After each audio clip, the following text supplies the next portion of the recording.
The explosion of mopeds happened in the early 70s during the oil crisis.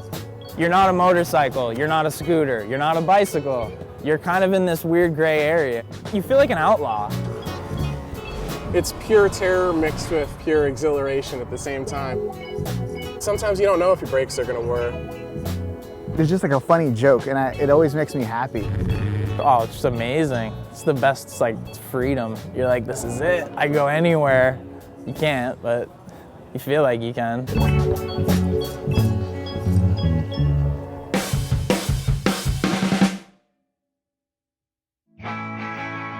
I got into mopeds maybe 5 or 6 years ago. I had been way into drifting and into modifying cars, and I kind of like stepped out of that for a long time.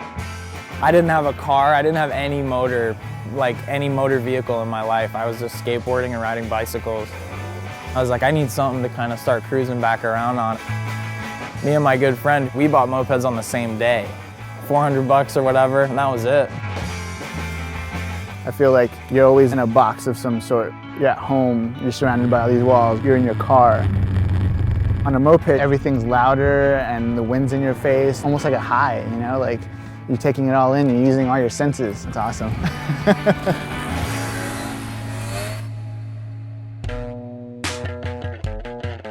One thing led to another, and mutual friends were like, yo, you know your buddy's in a moped gang. I just started hanging out, and then before I knew it, I was a prospect. Prospecting is like such a motorcycle-y word. Everyone in a moped club says, oh yeah, our moped gang, but it's a club. Like we don't run guns in our bedrolls. It's kind of just like a leisure club, I guess. One of those people that definitely shouldn't be riding them on the streets, I think. Moped Army is a council of moped gangs that have all gotten together and created this alliance that basically centers around an internet message board and scheduled meetups in different states with different gangs hosting and stuff. We're one club in the larger catcher's mitt of Moped Army. It's cool knowing you can go to almost any state in the country and find a couch to crash on and a bike to borrow while you're there. Moped Army takes care of its own for sure. The Latebirds take care of their own.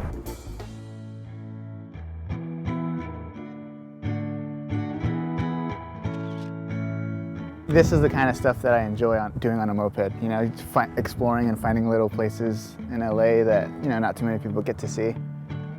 This hobby of ours just kind of got us all together and we just clicked. These guys have just showed me so much. I've gone to different parts of the country and they've exposed me to so many types of inspiration that it's just awesome. We're constantly kind of like competing against each other, trying to make ourselves just better people. I feel like it's an honor to be a Latebird.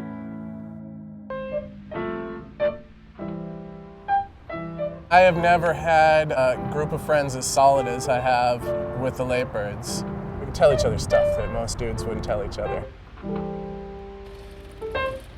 We're so different, all of us, you know, but we all share that same common bond, our love for mopeds and our love for just hanging out. We're good friends, you know, and that's kind of what being a Latebird is. It's cool because you get to share your experience with everyone, you know, you get to fool around and joke and there's this sense of camaraderie. I like just being a part of a cool group of individuals. I get something from this group of people that I have never gotten anywhere else. It's a sense of belonging. Someone's always got your back. There's been times where I was like, all right, this is it. I'm moving out of my apartment. I'm breaking up with my girlfriend. Who the do I call right now? Latebirds. The last drop of gas could get used up in the world and, you know, we'd still be hanging out together.